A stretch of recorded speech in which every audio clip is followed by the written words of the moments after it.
Coming up on Mountain News this morning, a group of people came together to hold a prayer vigil for the family affected by the deadly Harlan County fire.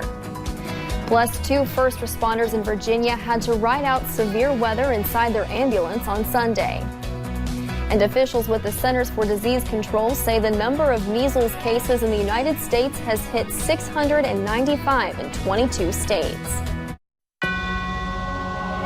Dedicated to Eastern and Southern Kentucky, this is WYMT Mountain News This Morning.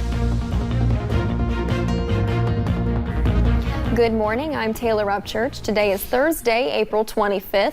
Let's check in with Brandon Robinson for a look at your forecast this morning. Brandon, what can folks expect as they travel out to work this morning? I can't get my words out there today. Listen, it's okay. We all struggle at times, especially me. As we go through the morning hours, you could see a couple of rain chances. Let's take you on a tour on live pinpoint Doppler radar this morning, and we'll start down to the south along I-75 there, back over into parts of several counties now. It's right there on the Rockcastle, Jackson and Laurel County line right there. So again, just be careful out that way this morning. It's already crossed 75. Down to the south, just south of Middlesboro, going into Claiborne County, Tennessee, seeing some rain down that way, and everybody else looking okay. A couple of spotty showers over in Pike County, but nothing really to write home about. Temperatures across the board in the 50s and 60s, so not too bad to start the day. It's a mild start to the day, so your 12-hour planner, some changes they are coming, especially as we get deeper into the day when those chances for rain will pick up. Scattered chances for most of the day, becoming more widespread as we head into the evening and overnight. The rest of the forecast coming up here in just a few minutes. Taylor?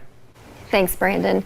Just days after a fire destroyed a home in the Tots community of Harlan County, killing 2 young toddlers, we learned their mother has also died. Chad and Allison Howard were sent to a burn unit in Georgia. Chad is still fighting for his life. In front of the Harlan Center Wednesday afternoon, a group of close to 40 people came together to hold a prayer vigil for the family. A local pastor who led the prayer vigil says prayer is an important part of the healing process.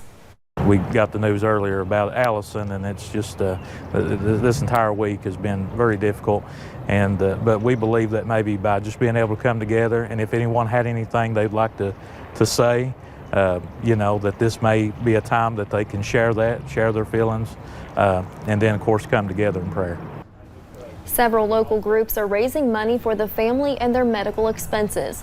With Love from Harlan has already raised about $12,000 for the family as of Wednesday night. Family members say a visitation will be held for Allison and her 2 young children Sunday from 3 to 5 p.m. at Harlan Baptist Church. Funeral services will follow. Police are still investigating the cause of the fire. In a story we first told you about yesterday morning, a man in the San Francisco Bay Area is accused of intentionally plowing his car into a crowd. Isaiah Peoples was arrested at the scene Tuesday night in the city of Sunnyvale after running his car into 8 people before crashing into a tree. Local police say the act was intentional but did not release a motive. The FBI has confirmed it's assisting the investigation, but at this point, there are no signs of domestic terrorism, and the incident is believed to be isolated. The FBI is looking into a scam that cost a Kentucky school district more than $3 million. The Scott County superintendent says they started looking into it when a vendor told them they never received payment for an invoice that was 2 weeks old.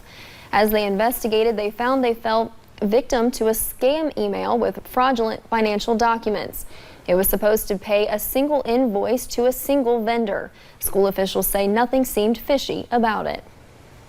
A crash in front of Paint Lick Elementary School in Garrett County landed a teacher behind bars. Here is Belinda Vance. Police say she crashed in the school parking lot yesterday morning. Court documents show her breathalyzer test showed .198. That's more than twice the legal limit. They say she went into the school after the crash and was arrested. So far, no comment from the Garrett County School District. In Clay County, deputies arrested a man after he rode around on a lawnmower while under the influence. The sheriff's office charged Brian Smith with DUI. When deputies arrived, they say they were able to tell that Smith was intoxicated. The Lockards Creek Fire Department identified Smith as a suspect in a burglary and vandalism of a truck at the fire department. A trial delay in a Clay County murder case. Jury selection was expected to begin this week for Angelina Grubb. Investigators say Grubb, along with Matthew Caldwell, conspired together to kill Jody Sevier in 2017. In the indictment, prosecutors say following the shooting, they robbed Sevier. Grubb faces a conspiracy charge, and a new hearing date is set for May 6th. Severe weather strikes along the southern border. Heavy rains, floods, and at least one tornado in Texas. And now the storms head toward the Gulf Coast region. John Lornick reports.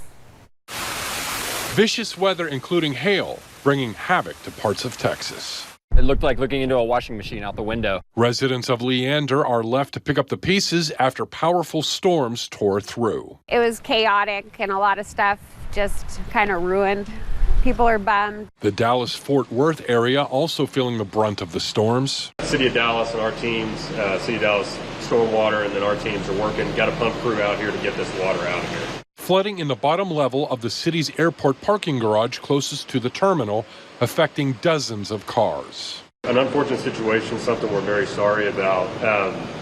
We implore customers, if you have had water damage, please file a claim with your insurance company and also file an incident report with the City of Dallas Office of Risk Management. And in Bryan, Texas, oh man, there it is.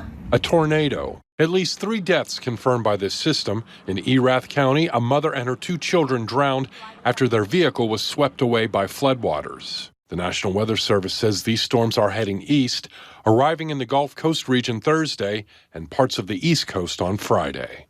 I'm John Lawrence reporting. 2 first responders in Franklin County, Virginia had to ride out severe weather inside their ambulance Sunday. Brian Ferguson and his partner Billy Akers had just dropped a patient off in Martinsville and were heading back. The wind picked up and the team pulled over to the side of the road. They say the impact lasted for only seconds, but was strong. The strength that Mother Nature had and how quick it was, it's amazing. I mean, it really is. The wind shattered the back windows and debris covered the inside of the ambulance. After they determined they were okay, they went to help others and found a man inside a truck with a tree on top of it. He ended up being okay as well. An earthquake woke some people up early Wednesday in parts of western Kentucky. Officials with the U.S. Geological Survey say a 3.7 magnitude earthquake was reported just before 7 yesterday morning, about 2 miles south of Bogota, Tennessee. You can see where that is on the map. Officials say the quake was felt in parts of Kentucky, Missouri, and Arkansas. And 2 people are dead after a small airplane crash in western Kentucky. Kentucky State Police were called to investigate the crash early Wednesday morning at the Henderson City County Airport. Investigators believe the small airplane crashed roughly 50 yards off the side of the runway, either late Tuesday night or early Wednesday morning. The runway is shut down while officials work to gather more information. Officials with the Centers for Disease Control say the number of measles cases in the United States has hit 695 in 22 states. That's the highest number in 25 years. CBS's Hillary Lane has the latest from New York. The number of measles cases in the United States has climbed to the highest level in a quarter century. New York City health officials Wednesday announced at least 31 more cases, including 2 pregnant women. That brings the national total to nearly 700, according to the CDC.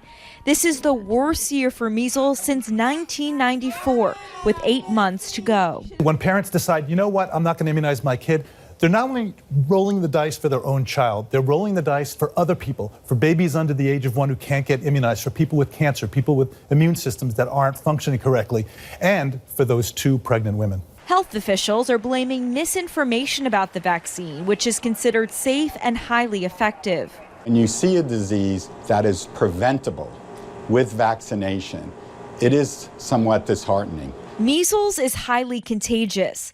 The virus can live for up to 2 hours in the air where an infected person has coughed or sneezed.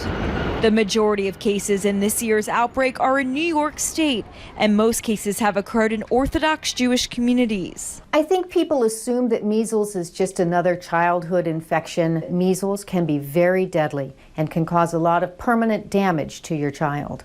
The measles was declared eliminated in the U.S. in 2000, but it has returned several times, including in 2014, when 667 cases were reported. Hillary Lane, CBS News, New York.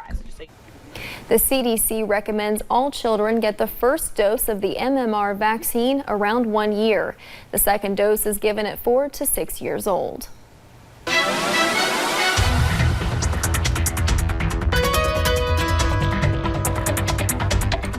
Well, some raindrops already falling across parts of the western and southern half of the area, but for the most part, most folks are still dry this morning for now. Let's go over to the satellite radar loop for the last 6 hours, and you can see some rain starting to move closer and closer to us. Again, a few showers starting to pop up this morning, nothing major though. Temperatures in the 50s and 60s, between 54 there in Harlan to 63, I believe now is the warmest temperature in Prestonsburg, Logan, and in Wise. Statewide, 63 Paducah, 64 Bowling Green, Nashville, 55 in the Tri-Cities, 57 in Cincinnati and Charleston, West Virginia. So your forecast for today, 78. The clouds will gradually increase throughout the day. We could see a few peaks of sunshine earlier, and those scattered chances become more widespread, especially as we head into the evening and overnight hours. I'll have the rest of the forecast coming up here in just a few minutes. Taylor?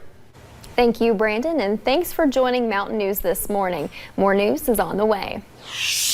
Without the vision of one man, a staple of higher education in eastern Kentucky may not have turned out that way.